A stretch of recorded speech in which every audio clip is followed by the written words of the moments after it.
Hello guys, welcome to Ronny tutorials. Study start करने से पहले अगर अभी तक अपने मेरे चैनल को सब्सक्राइब नहीं किया, please go and subscribe my channel and click on bell icon for more interesting video. और उससे भी इम्पोर्टेंट बात दोस्तों, आज का वीडियो पूरा देखिएगा क्योंकि आज का वीडियो उन लोगों के लिए बहुत इंपॉर्टेंट होने वाला है जिन्हें पीएनटी पता ही नहीं है, और उन बच्चों के लिए भी जो पीएनटी स्टार्ट करने वाले हैं। क्यों?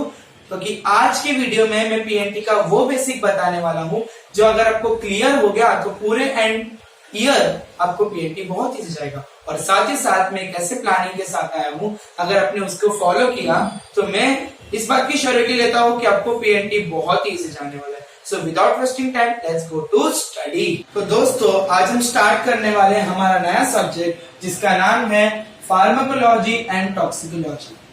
दोस्तों, सब्जेक्ट स्टार्ट करने से पहले हमें पता होना चाहिए कि वो सब्जेक्ट हमें क्यों पढ़ना है, उसका इंपॉर्टेंस क्या है आज के लाइफ में। तो मैं आपको बताता हूँ।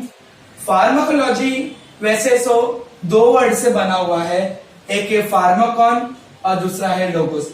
फार्माकॉन का मतलब होता है ड्रग और लोगोस का मतलब होता है टू स्टडी। अगर मैंने इसको मिला दिया तो मैं अपने हिसाब से डेफिनेशन बोल सकता हूँ, स्टडी ऑफ ड्रग। मतलब फार्माकॉन और लोगोस मिला के जो फार्माकोलॉजी बनी, इसको मैं बोल सकता हूँ कि it is a study of drug. मैं इस डेफिनेशन को और डिटेल में लिखूं तो मैं बोल सकता हूँ it is a study of drug, drugs effect on body and body response to the drug. दोस्तों, तीन चीजों को एकदम हाईलाइट करता हूं मैं। एक है ड्रग, दूसरा है ड्रग इफेक्ट और तीसरा है body response to the drug.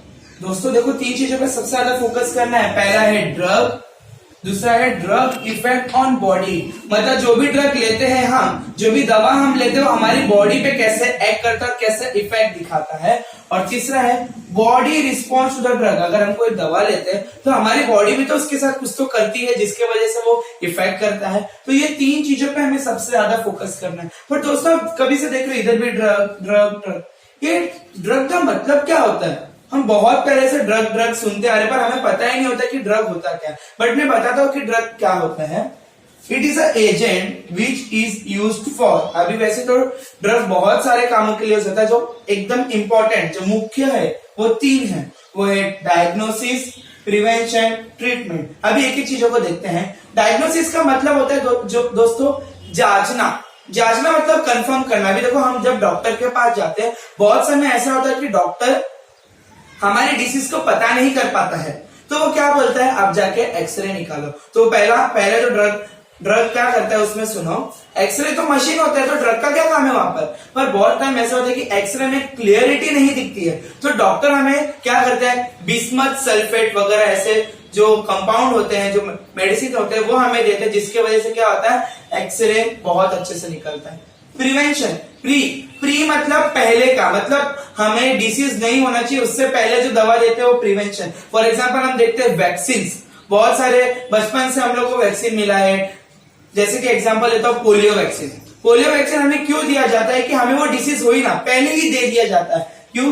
Prevention करने के लिए। और लास्ट है ट्रीटमेंट। फॉर एग्जाम्पल हमने डिटेक्ट कर लिया कि भाई हमें ये डिसीज है, फॉर एग्जांपल मेरे को टाइफाइड है, तो टाइफाइड में मुझे कौन सा मेडिसिन देना चाहिए, एंटीबायोटिक। तो कहीं ना कहीं ड्रग तीन तीनों पे फोकस करता है। अब ड्रग को अगर मैं अलग तरीके से डेफिनेशन बताऊं तो ये सिर्फ कुछ नहीं तो केमिकल कॉन्स्टिट्यूएंट्स है, मतलब सिर्फ एक पाउडर फॉर्म में है। और ये ड्रग को हम मेडिसिन कब बोलेंगे, आपने बहुत टाइम सुना होगा मेडिसिन।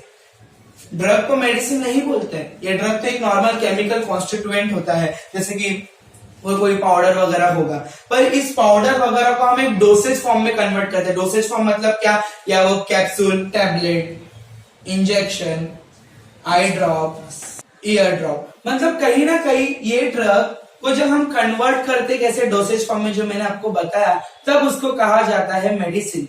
और जब तक वो डोसेज फॉर्म में कन्वर्ट नहीं होता तब तक वो सिर्फ एक ड्रग रहता है। और फिर अगर हम उसको ड्रग को डिफाइन करें तो वो सिर्फ केमिकल कॉन्स्टिट्यूएंट होता है, जो भी केमिकल होते हैं सिर्फ वो।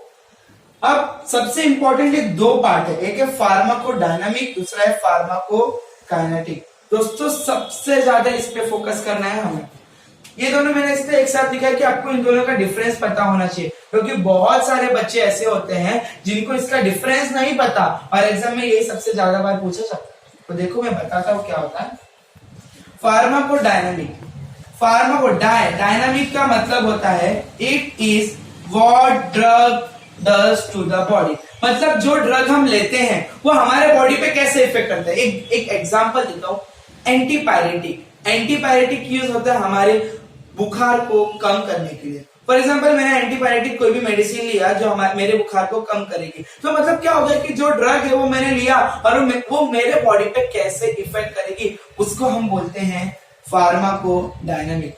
अब दूसरा है फार्माकोकाइनेटिक। काइनेटिक पूरा इसका उल्टा है, देखो क्या, it is what body does to the drug. यहाँ पर क्या आता है कि drug does to the body, और उल्टा क्या है यहाँ पर, body does to the drug. मतलब क्या होता है, अब हम कोई मेडिसिन लेते हैं क्या हमारी बॉडी भी तो कुछ रिस्पॉन्स करती होगी, तो जो रिस्पॉन्स होता है वो हम कहां पर स्टडी करते हैं, फार्माकोकाइनेटिक। अब देखो हमारी बॉडी किस तरीके से ड्रग पर रिस्पॉन्स करती है, वो 4 पार्ट है, वो है ADME।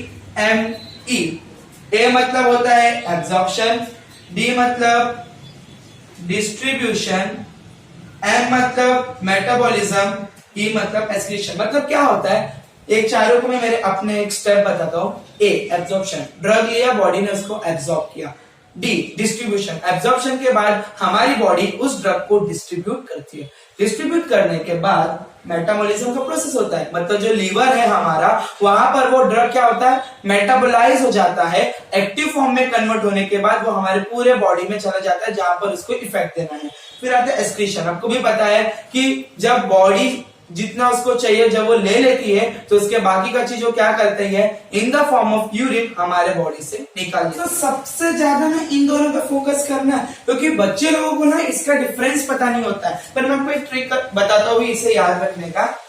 फार्माकोडायनामिक, डी डायनामिक में आप याद करोगे कि डी, जैसे यहाँ पर डी पहले आया है यहाँ पर भी डी पहले आएगा, मतलब it is what drug does to the body, मतलब डी से स्टार्ट करना है। तो आपको दिमाग में याद रहेगा कि जब मैंने फार्माकोडायनामिक बोला तो डायनामिक में डी पहले आया है, मतलब ड्रग को पहले लेना है। फिर आता है फार्माकोकाइनेटिक, इसमें याद रखना कि पहले बॉडी, क्योंकि बॉडी हमारे जो ड्रग है उस पर कैसे रिस्पॉन्स करेगी। दोस्तों जितना भी पार्ट आपको बताया ना, अगर आपको ये सारी चीजें समझी ना तो आप बाकी का पीएनडी का एक एक पार्ट को बहुत अच्छे से समझ सकते हो, क्योंकि आपने देखा कि यहाँ पर आपको सिर्फ क्या दिखना है, ड्रग क्या है, ड्रग हमारी बॉडी पे कैसे इफेक्ट करती है, ये जो बॉडी है वो ड्रग पे कैसे इफेक्ट करता है। तो होप सो ये जितना भी पार्ट आपको समझाया वो अच्छे से समझा होगा। अभी जो नेक्स्ट टॉपिक है, मैंने जो बोला कि आज मैं आपको प्लानिंग बताने वाला हूँ कि पीएनटी कैसे शुरू करें। So without wasting time let's go to study.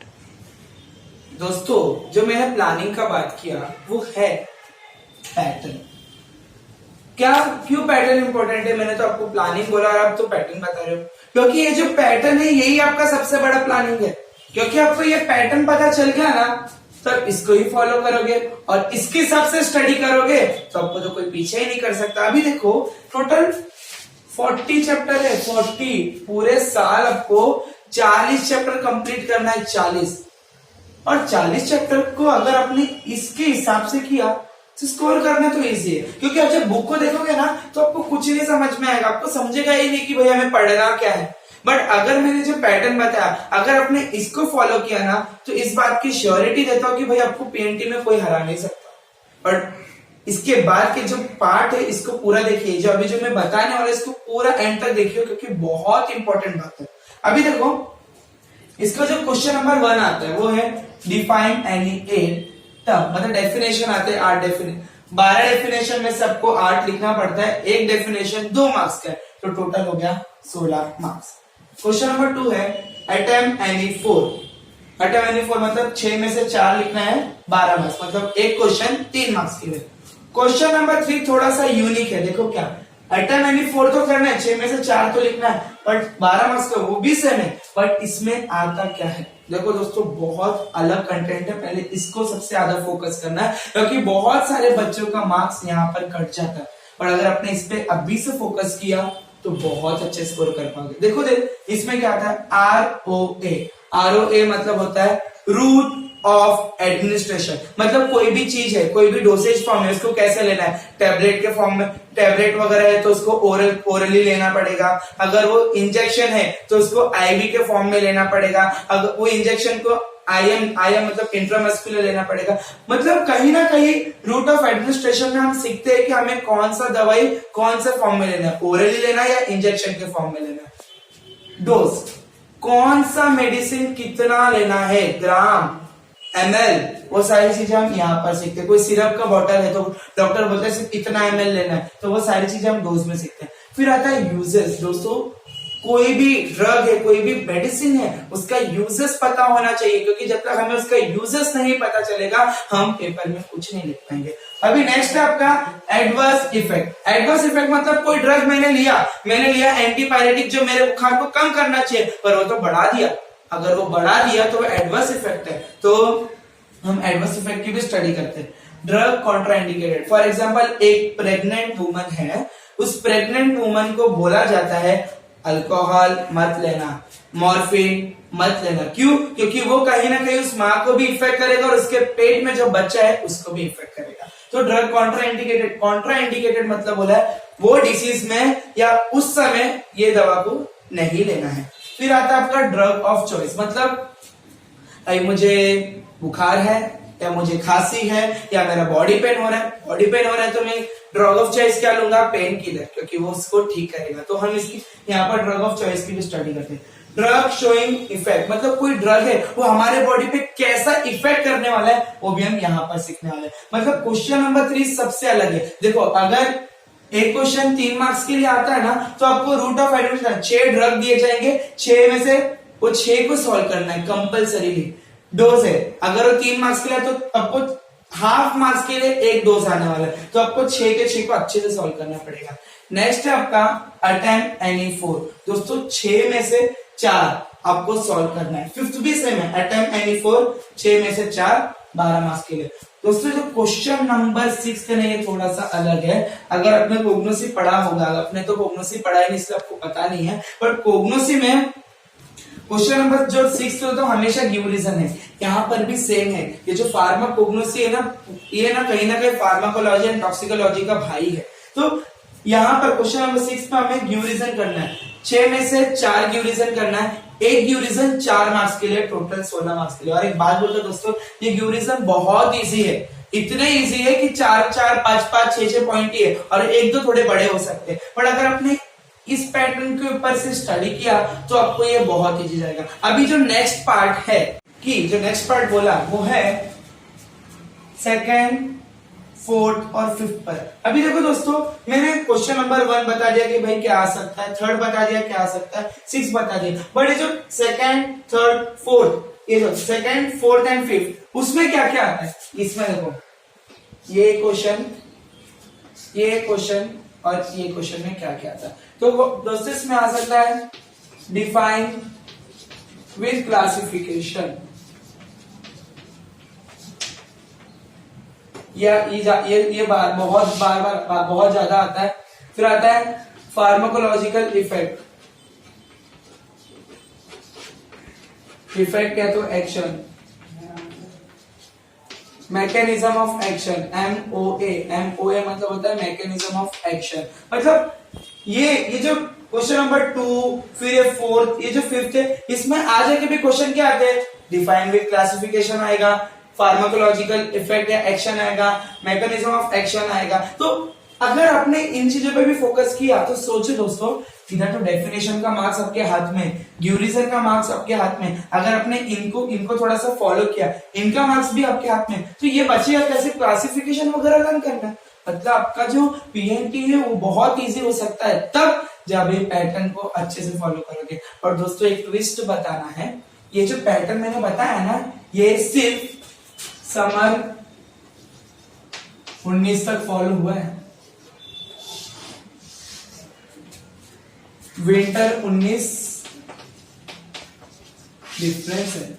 Winter 19 से पता दोस्तों क्या आया, ये जितने भी मैंने पार्ट बताया ना, तो ये जैसे कि क्वेश्चन नंबर 19 सिर्फ डेफिनेशन आता था, तो यहाँ पर ऐसा नहीं है, यहाँ पर डेफिनेशन भी आ गए, इस क्वेश्चन नंबर 3 का भी पार्ट आ गया, क्वेश्चन नंबर 2, 4, 5 में भी जो क्वेश्चन आते थे वो भी 1 में आ गया। मतलब इन लोगों ने क्या किया, सारे पार्ट को मिक्स कर दिया। मतलब अभी क्वेश्चन नंबर 6 में सिर्फ ड्यूरेशन आता था ना, अभी ऐसा नहीं है, ये पूरे पार्ट को मिक्स किया। पर ये जो पार्ट मैंने बताया ना, यही आने वाला है। तो दोस्तों मिक्स भी क्या, तो क्या चाहता है, अगर आपने इस पैटर्न को ही फॉलो किया तो वो क्वेश्चन 3 मार्क्स वाला 2 मार्क्स में है तो भी चलेगा, 2 मार्क्स वाला 3 मार्क्स में है तो भी चलेगा। क्यों? क्योंकि पैटर्न भले ही चेंज हो जाए, पर जो मैंने ये टॉपिक बताया, जो पार्ट बताया, वो तो सेम है ना। तो दोस्तों अगर आपने इसे अच्छे से कर लिया ना, तो पीएनटी में आपको कोई हरा नहीं सकता। होप्सो गाइस आपको ये वीडियो बहुत पसंद आया है।